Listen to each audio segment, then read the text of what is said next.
would tell us the stories about Prabhu Ram's 14-year exile, Sita Mata's devotion, the engineering wonder of the bridge to Lanka, the war with Ravan, the reunion of Prabhu Ram and Sita Mata, and then Sita Mata's separation again. From the Mahabharata, she spoke about Arjun's battlefield doubts and Krishna Bhagwan's words to Arjun to rise beyond family bonds and serve the purpose of Dharma. My mother was not just telling me stories. She was doing what every Indian mother does. She was shaping my sense of duty, devotion, and Dharma.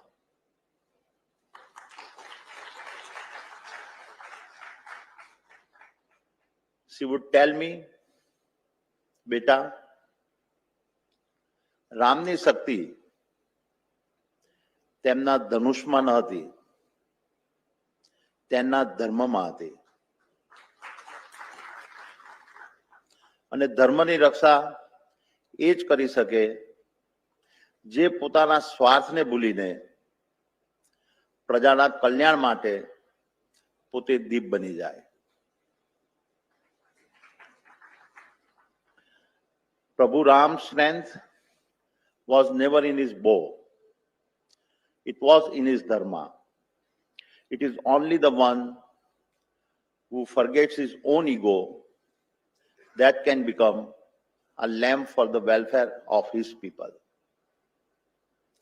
Every virtue in my mother's story had a name and a face. A wife like Sita,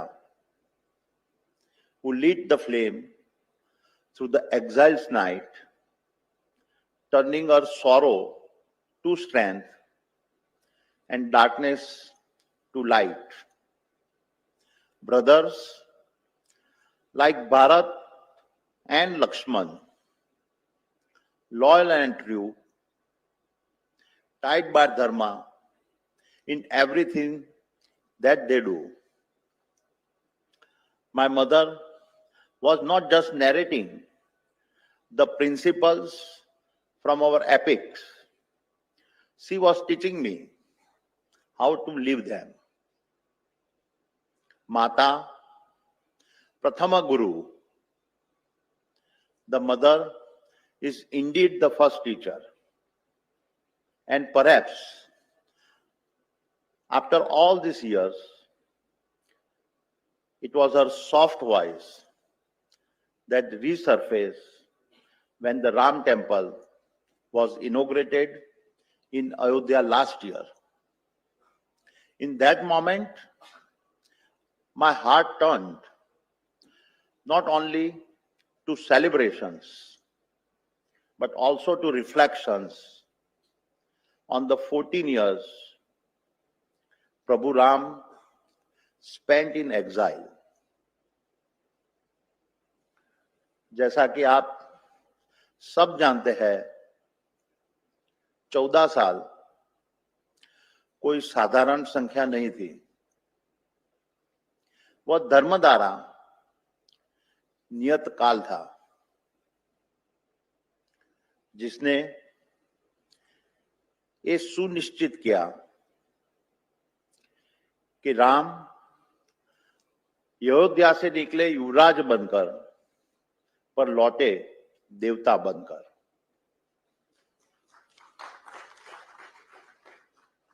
He left as the crown prince of a kingdom and returned not as a king he was expected to become, but as the god destiny had shaped him to be. And as Sudipta outlined, that is when the Indology idea took shape in my mind. My dear friends, as expected, since our announcement, I've often been asked, why does Indology matter? What is the objective of a 3-day global conference on Indology? Let me first address the questions. Why does Indology matter?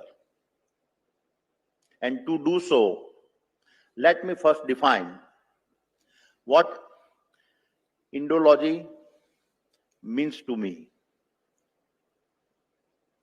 It is the disciplined study of our philosophies, art, medicine, mathematics, architectures, language, and governance. From zero to Vedic algorithms, Ayurveda's healing, to Vastu harmony, Arthashastra's statecraft, to our civilization values, Indology is about how to turn ideas into institutions. And so, when we study Indology, we do not look back to live in history. We look forward so that the best of history lives through us. हम अतीत को इसलिए छूते कि राष्ट्र ज्योति उदित हो जाए, यथा अनंत काल तक भारत धर्म की किरण जगत में फैलाए. That, my friends, is the answer to the first questions, why Indology matters. My dear friends, when the roots of culture fade, the land turns dry and bare. But as long as values shine, darkness can never dare. When we speak of a civilizational setback, we often remember Nalanda. But Nalanda was not an exception. It was a pattern. Bharat's greatest injuries came from the systematic destructions of our knowledge infrastructures. Let me explain. Bhaktiar Khilji burned Nalanda, Vikramshila, and Odantapuri. In doing so, he did not just destroy libraries, he burnt the nerve center of Asian learning. Their fall erased hundreds of years of knowledge in a single generation. Then came another form of destructions, that of self-confidence. In 1835, Britisher Thomas Macaulay declared India's vast knowledge systems of no practical use.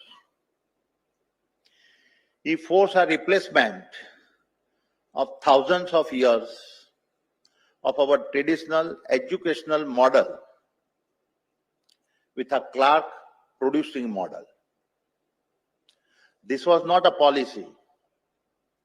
It was a psychological war. It broke our civilizational self-confidence. And then again came the extractions. Tens of thousands of our manuscripts, on astronomy, chemistry, metallurgy, Ayurveda, all shipped to Europe, translated, patented, repackaged, and credited as a Western discoveries. Our knowledge was shamelessly stolen and ruthlessly mined. Our attackers understood one thing with chilling precision, that civilizations do not fall by swords alone. They fall when their memory is left unguarded.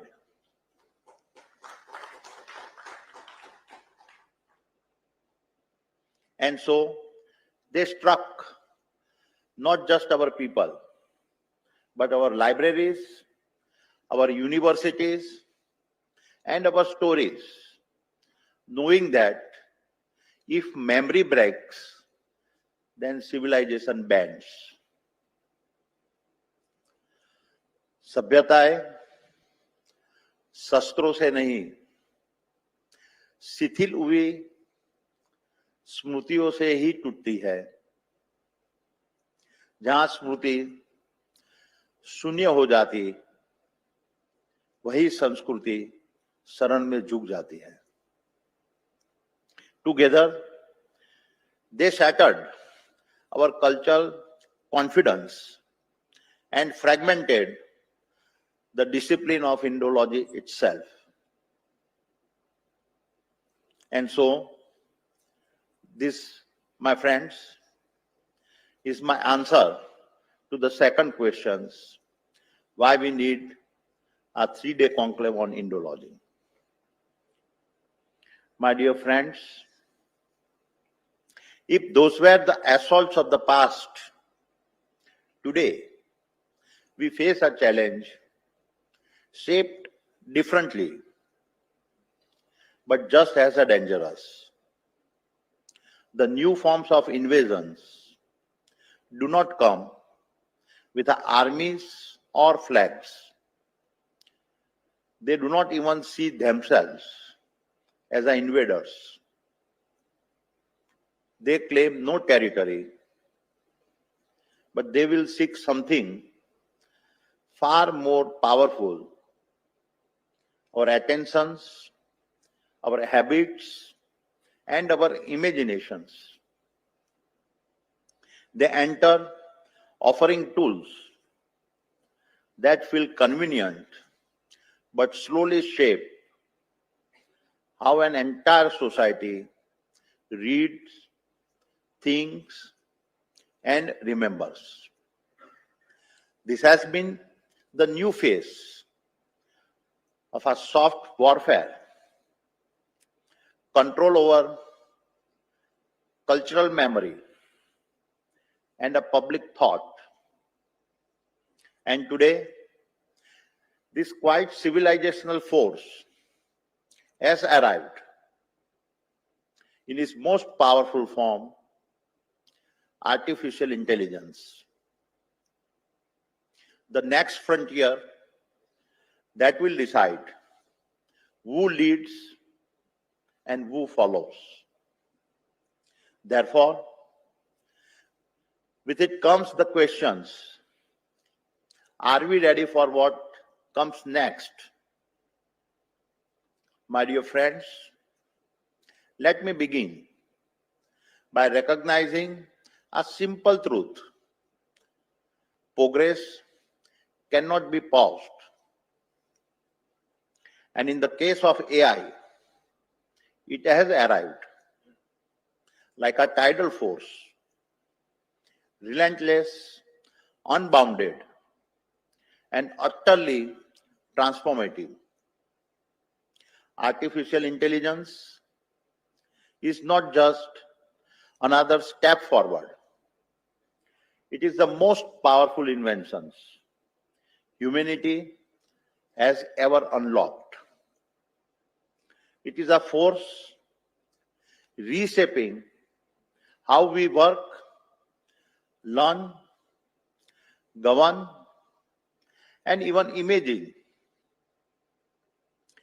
It will either be our greatest leverage or the quiet thief of our identity.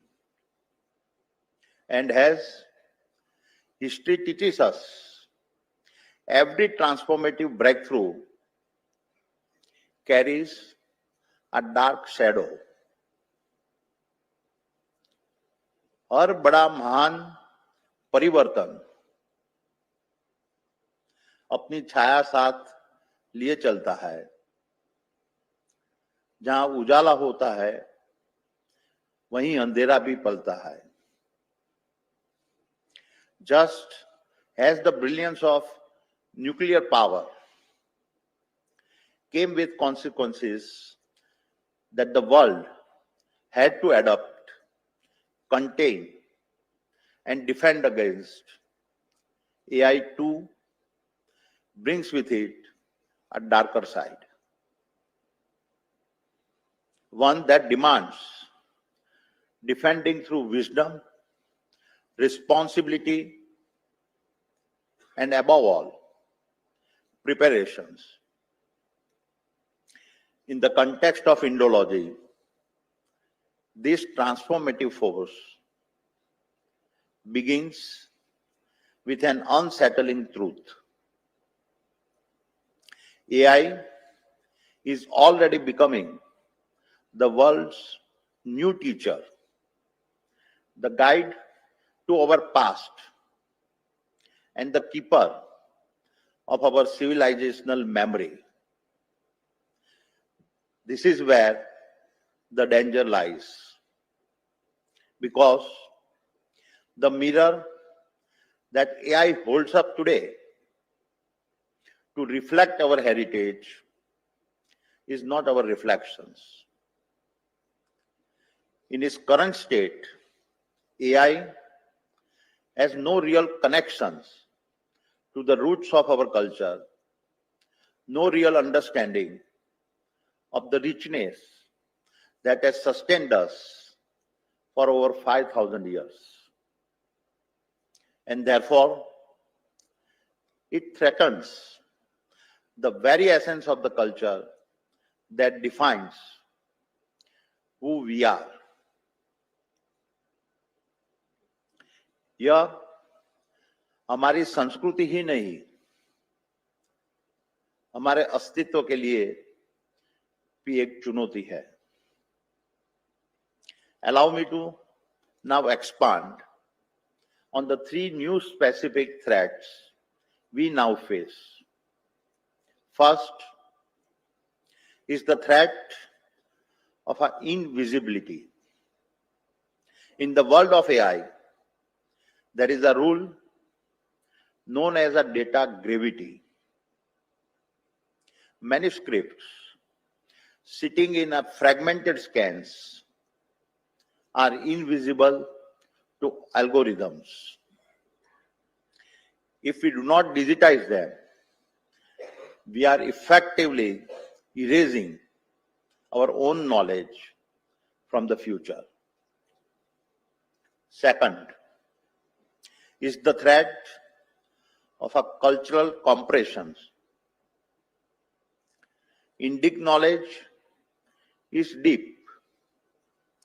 Concepts like dharma, shraddha, or purusharth are ecosystems of meaning requiring context and commentary. But LLMs flatten meanings. They turn dharma into duty and a moksha into salvation. Once context dies, culture dies.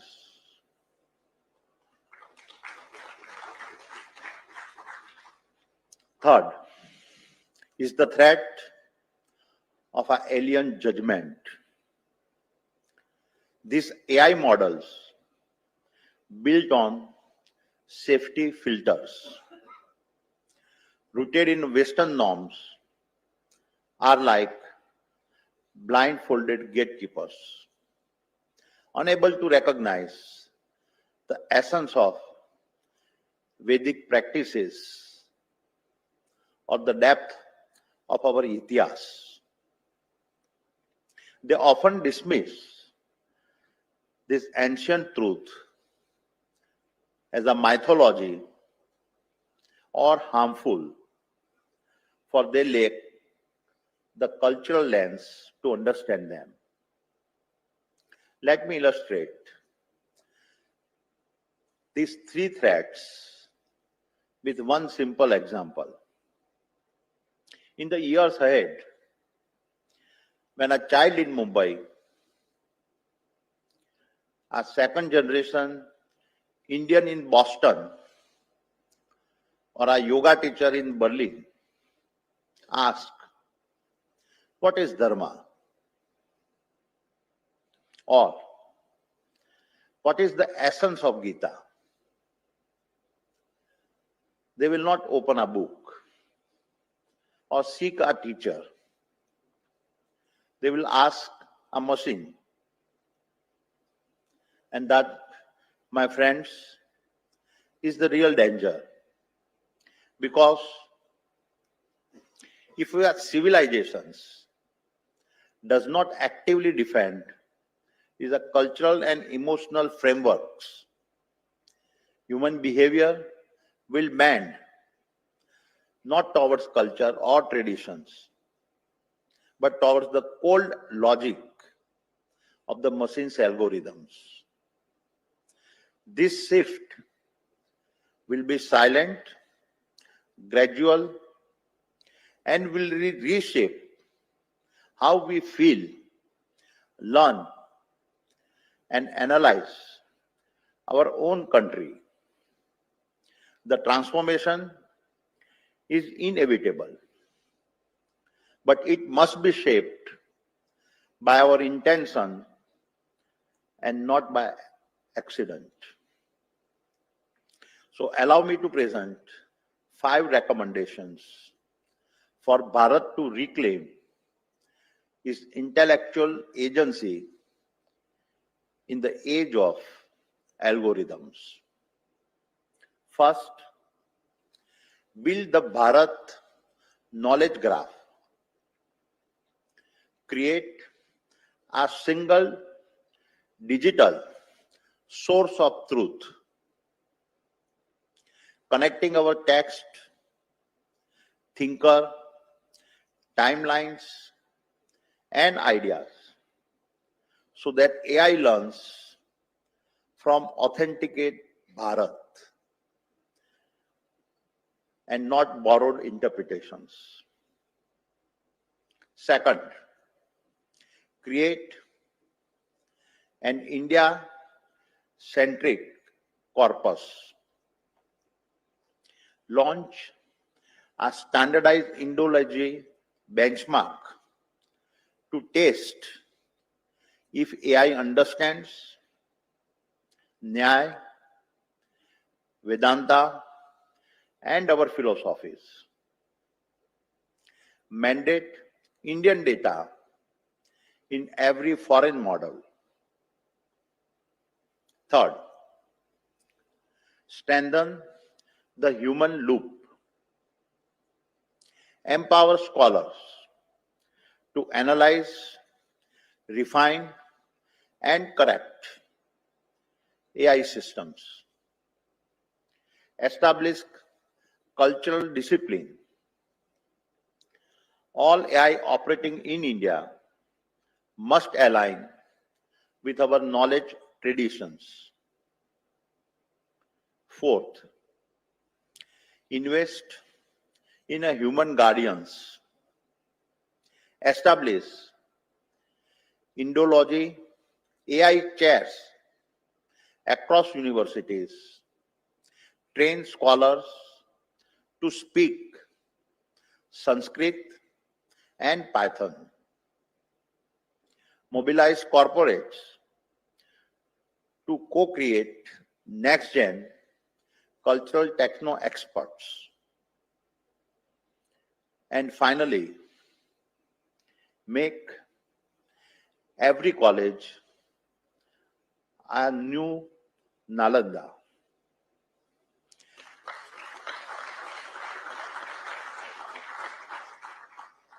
Build campuses where ancient wisdom meets modern innovations. Build centers for Bharat Behavioral Science, Bharat AI Ethics, and Bharat Data Governance. So, my dear friends, as I begin to close, let me emphasize that we stand at a moment where two civilizations meet. The civilization we know as Bharat and the civilization we have come to know as AI. One is thousands of years old, the other very new. One carries the wisdom of saints, the other the logic of algorithms. And what happens now in this decade will decide whether these two forces enrich each other or whether they confront each other. This is in our hands, and the responsibility of this scale cannot rest on the shoulders of scholars and institutions alone. Bharat's industry must also rise to its dharma and play its part. Our ancestors protected this knowledge through sacrifice, and today we must protect it through commitment. Therefore, as a beginning, I am humbled to announce a founding contributions of rupees 100 crores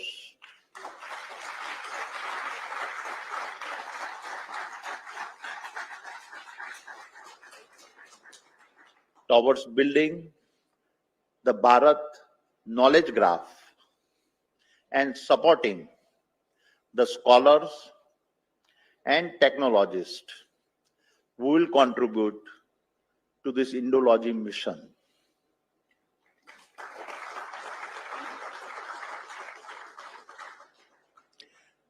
This is the repayment of our civilizational debt.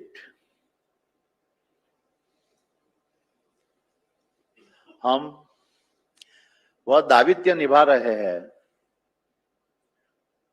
जो समय ने हमें सौंपा है.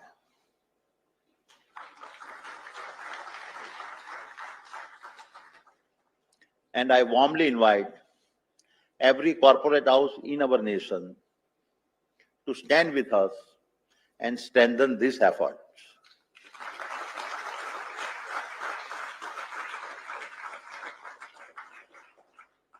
And that is why this Indology gathering is not just a conference, it is a declarations.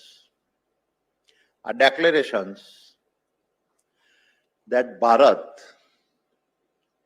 will not allow her culture to be fractured, diluted, or divided ever again.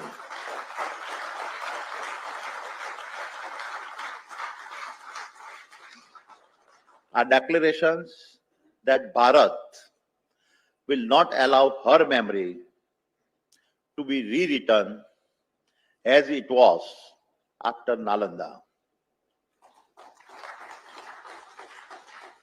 Our declarations that Bharat will not allow her educations to be diluted as it was under the British chain. It is now upon us to build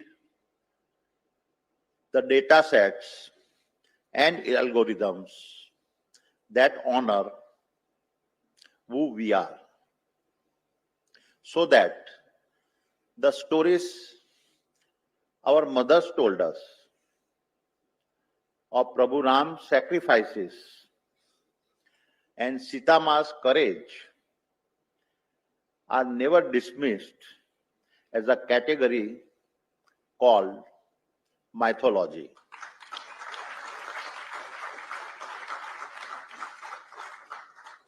So that the principles of Dharma that our mothers shaped within us are not compressed into a hollow world called rules. So that the mantras and bhajans that our mothers sang for us are never reduced to a cold tag called content.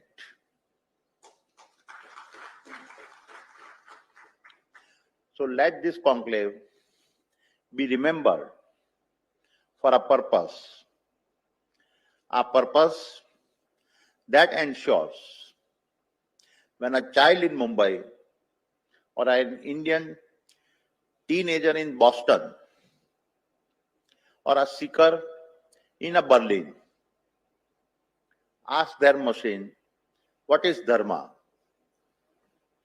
The machine must answer with the wisdom of our mothers.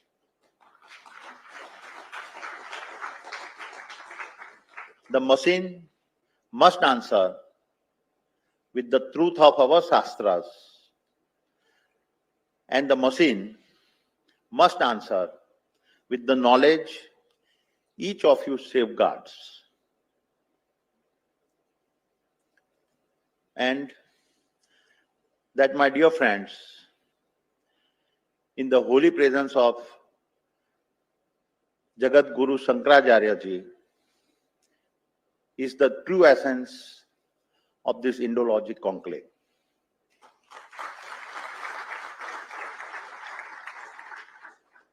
And so, we declared only Bharat will define Bharat.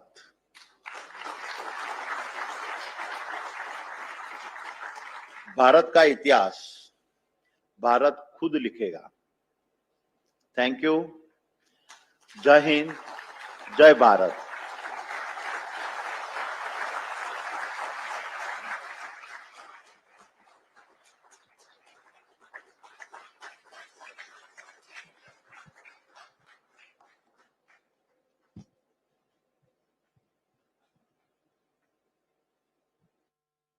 Thank you, Chairman. Ladies and gentlemen, in the long and often perilous sweep of India's civilizational journey, we have been fortunate that a few institutions have stood strong across the expanse of time as guardians of knowledge, clarity, and continuity. Foremost among them are the four Amnai Pithas established by Adi Shankaracharya over 12 centuries ago. Jyotirmat in the north, Sharada Pith in the west, Govardhan Pith in the east, and Sringeri Pith in the south. Each was created to uphold the timeless principles of Advaita Vedanta and to ensure that the Vedic tradition was preserved with purity, discipline, and philosophical rigor. Today, we are immensely honored to have with us the Jagat Guru Shankaracharya of Jyotirmat, His Holiness Swami Avimukteswaranand Saraswati Ji, the 46th in an unbroken lineage of revered acharyas who trace their spiritual authority to Adi Shankaracharya himself. Some 12 centuries ago, Sri Adi Shankaracharya, an avatar of Lord Shiva, appeared to transform the spiritual landscape of Bharat through Vedic wisdom. He established 4 monastic centers at the cardinal points of Bharat to preserve and propagate the Sanatan Dharma. Located in the north is the Jyotirpith in Badrinath, promoting the Advaita Vedanta tradition of Hinduism. Heading the Jyotirmath is Sri Avimukteswaranand Saraswati Ji, who succeeded Swami Swarupanand Saraswati Ji as the 46th Shankaracharya of the Jyotirpith. Educated with degrees in Shastri and Acharya from the Sampurnanand Sanskrit University in Varanasi, he's been spreading Vedic philosophy and wisdom across the nation. He has also spearheaded movements like the Ganga Cleanup Initiative, Gaudhwaj Stapana Bharat Yatra, Ram Godham Project, among others. He's also been advocating large-scale initiatives to revive the Gurukul Pranali and Dharmic education and has been serving the downtrodden through various programs. Sri Avimukteswaranand Saraswati Ji is in its true sense the beacon of Sanatan Dharma.